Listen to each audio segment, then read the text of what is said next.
नमस्कार विद्यार्थी मित्रांनो, पुनश्च एकदा तुमचं सोपे गणित या युट्यूब चॅनल मध्ये स्वागत आहे. विद्यार्थी मित्रांनो, आपण सध्या वर्ग समीकरण हा पाठ पाहणार आहोत. वर्ग समीकरण पाठ पाहत असताना मुळांचे स्वरूप वर्ग समीकरणाच्या हा एक महत्वाचा घटक आहे. व मुळांच्या स्वरूपावर परीक्षेच्या दृष्टीने कोणकोणते गणित असतात? मुळांच्या स्वरूपावर परीक्षेच्या दृष्टीने म्हणजे विवेचकाची किंमत काढणे. विवेचकाची किंमत काढल्याच्या नंतर विवेचक म्हणजे काय? बी चा वर्ग वजा 4ac. व मुळाचं स्वरूप हे 3 प्रकारचं असतं. 3 प्रकारचे मुळ असतात. एक मुळ असतात धन, दुसरे ऋण आणि तिसरे शून्य. मग धन जर मुळ असतील तर तुमच्या त्या वर्ग समीकरणाच्या मुळाचं स्वरूप कसं असते? मुळाचं स्वरूप हे आपलं असते वास्तव संख्या. मुळाचं स्वरूप हे त्याच्या धन, ऋण, शून्य या 3 घटकांवर असते. म्हणजे संख्या कशा असतात? एक तर धन असतात, एक तर ऋण असतात, किंवा दोन्ही नसली तर कोणती असते? ती शून्य असते. व मुळाचं स्वरूप हे 3 प्रकारचं असल्यामुळं 3 प्रकारचे मुळाच्या स्वरूपावरून आपण त्या वर्ग समीकरणाचा हा प्रश्न सोडू शकतो. मग एखादं वर्ग समीकरण आहे ते सामान्य रूपात मांडून पुढे एबीसी ची किंमत काढायची आणि एबीसी ची किंमत काढल्याच्या नंतर डेल्टा वरून आपल्याला त्या वर्ग समीकरणाच्या मुळाचे स्वरूप ठरविता येते. म्हणजे मुळे कशी असतात. मग आपल्याला धनसंख्या असली तर मुळे वास्तव व असमान असतात. मग या ठिकाणी कोणती संख्या आहे? धनसंख्या. म्हणजे बी वर्ग वजा 4ac ची किंमत काय आली? 5. 5 म्हणजे कोणते 5? धनचे 5. मग मुळ कशी पाहिजे? वास्तव व असमान. वास्तव व असमान म्हणजे हे वास्तव व असमान. त्यानंतर इथं काय? ऋण. मग ऋण संख्या असेल तर काय? मुळे ही वास्तव संख्या नसतातच. मुळे ही कशी असतात? वास्तव नाहीत. इथं संख्या लिहिली तरी चालते, वास्तव संख्या नाहीत. हा पहिला प्रश्न आपला कव्हर झाला. ऋण. आणि जर शून्य आलं तर, याची किंमत जर शून्य आली तर मग वास्तव समान. शून्य असल्यावर कशी असतात मुळे? मुळांचं स्वरूप कसं असते? वास्तव व समान. धनसंख्या असेल तर मुळाचं स्वरूप वास्तव व असमान. ऋण असेल तर वास्तव संख्या नाहीत. या एका घटकावर प्रश्न हमखास असतो. तिन्हीपैकी एक येईल. एखाद्या वेळेस प्रश्न कसा येईल? वर्ग समीकरण देतील आणि दिलेल्या वर्ग समीकरणावर मुळाचे स्वरूप ठरवा. मग त्यावेळेस काय करायचं? सामान्य रूपात मांडायचं, एबीसी च्या किमती काढायच्या. पुढच्या व्हिडिओत मी तुम्हाला ते सांगणार आहे, जस्ट सांगायलो. एबीसी च्या किमती काढायच्या, विवेचकाची किंमत शोधायची म्हणजे डेल्टाची, आणि ती धन येते, ऋण येते का शून्य येते. धन आली तर वास्तव व असमान, ऋण आली तर वास्तव संख्या नाही, आणि जर शून्य आली तर वास्तव व समान. ओके, पहिला प्रश्न क्लिअर. आता दुसरा प्रश्न. या ठिकाणी काय दिले? मुळांची बेरीज ऋण 7. ओके. मुळांचा गुणाकार धन 5. आता आपल्याला मुळांची बेरीज आणि मुळांचा गुणाकार दिलाय आणि काय शोधायचे? वर्ग समीकरण इथं कोणतं ते शोधायचे. मग विद्यार्थी मित्रांनो लक्ष द्या.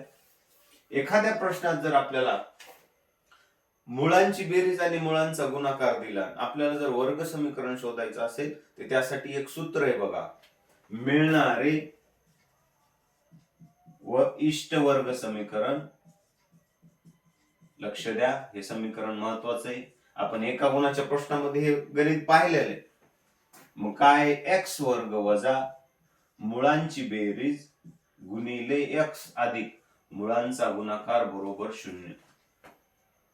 मग आता एक्स वर्ग जशाच तसं ऍज इट इज. मुळांची बेरीज किती दिली त्यांनी?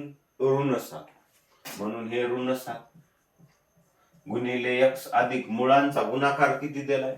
5. ओके.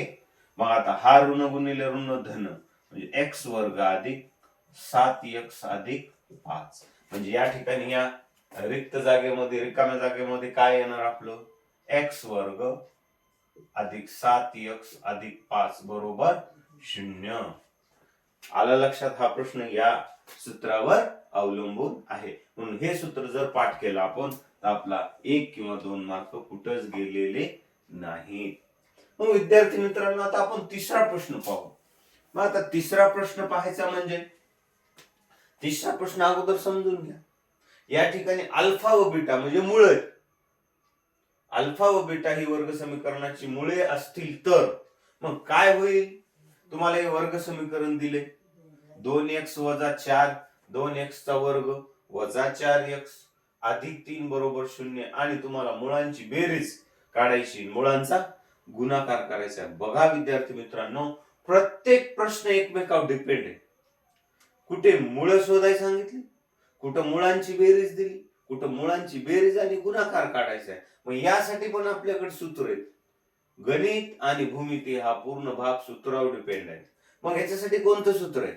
ज्या वेळेस अल्फा आणि बीटा ही एखाद्या वर्ग समीकरणांची मुळे असतील आणि तुम्हाला अल्फा अधिक बीटा आणि अल्फा गुणिले बीटा विचारला असेल तर आपल्याकडे सूत्र आहेत विद्यार्थी मित्रांनो. अल्फा अधिक बीटा बरोबर ऋण बी छेद ए आणि अल्फा गुणिला बीटा बरोबर सी छेद ए. ओके, सूत्रपाठ झाल्याशिवाय काही नाही. आता वेळ सूत्रपाठ मी म्हणणारच नाही तुम्हाला सूत्रपाठ आहे का, ह्या सूत्रानं करा असं म्हणणार आहे, कारण आता वेळ जवळ आलेली. अल्फा अधिक बीटा बरोबर ऋण बी छेद ए. मग आता ऋण बी कुठून काढायचं, वर्ग समीकरणावर. आपल्याला माहिती आहे सामान्य रूप म्हटलं की एक्स वर्गचा सहगुणक म्हणजे ए किती आहे 2, एक्स चा सहगुणक म्हणजे बी किती आहे ऋण 4 आणि ज्याला सहगुणकच नाही फक्त संख्या आहे वास्तव पद ते आहे सी म्हणजे ऋण 3. तर मग आता आपल्याला काय करायचंय, आता ठेवायचंय काय ठेवायचंय, आपले ऋण बी किती आहे, बी किती आहे ऋण 4 छेद ए किती आहे 2. लक्ष द्या, आता ऋण 4 छेद 2 म्हणजे बे दोन्ही 4 ऋण आणि आपले हे ऋण आहे ना, हे पण ऋण आहे म्हणजे ऋण ऋण काय झाले धन झाले.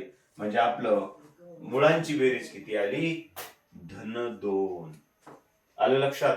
आणि मुळांचा गुणाकार काय सी छेद ए म्हणजे सी किती आहे ऋण 3 आणि ए किती आहे 2 म्हणजे या ठिकाणी आपल्याला ऋण 3 छेद 2 हे आला मुळांचा गुणाकार. बघा विद्यार्थी मित्रांनो, आपण या छोट्याशा व्हिडिओमध्ये 3 प्रकारचे प्रश्न पाहिलेत. या प्रकारच्या 3 प्रश्नांपैकी एक तरी प्रश्न तुम्हाला परीक्षेच्या दृष्टीनं येऊ शकतो आणि अत्यंत महत्वाचा एकावर एक डिपेंड आहे ते प्रश्न. या प्रश्नामध्ये तुम्हाला असं गोंधळून जायचं नाही. तुम्ही सूत्र जर पाठ केली चांगल्या प्रकारे तुम्हाला असे प्रश्न कव्हर होतात. पुढील व्हिडिओमध्ये आपण काय करणार आहे, दिलेल्या वर्ग समीकरणावरून विवेचकाची किंमत काढा आणि विवेचकाच्या किमतीवर मुळांचे स्वरूप ठरवा. म्हणजे एक प्रश्न जर आला तर आपल्याला अनेक प्रकारचे प्रश्न येतात. म्हणून आपल्याला सूत्र पाठ करणं आवश्यक आहे. हे एक सूत्र, हे एक सूत्र, पुन्हा ते शून्य आलं तर आणखी एक, म्हणजे असे सूत्र जर पाठ केले तर तुम्हाला हा व्हिडिओ म्हणजे हा प्रश्न तुम्हाला अत्यंत सोप्या पद्धतीने समजेल. हा व्हिडिओ जर तुम्हाला चांगला वाटला असेल तर तुम्ही लाईक, शेअर आणि सबस्क्राईब करा, जेणेकरून पुढचे व्हिडिओ नवनवीन व्हिडिओ तुमच्या समोर येतील. ठीक आहे विद्यार्थी मित्रांनो, गुड नाईट.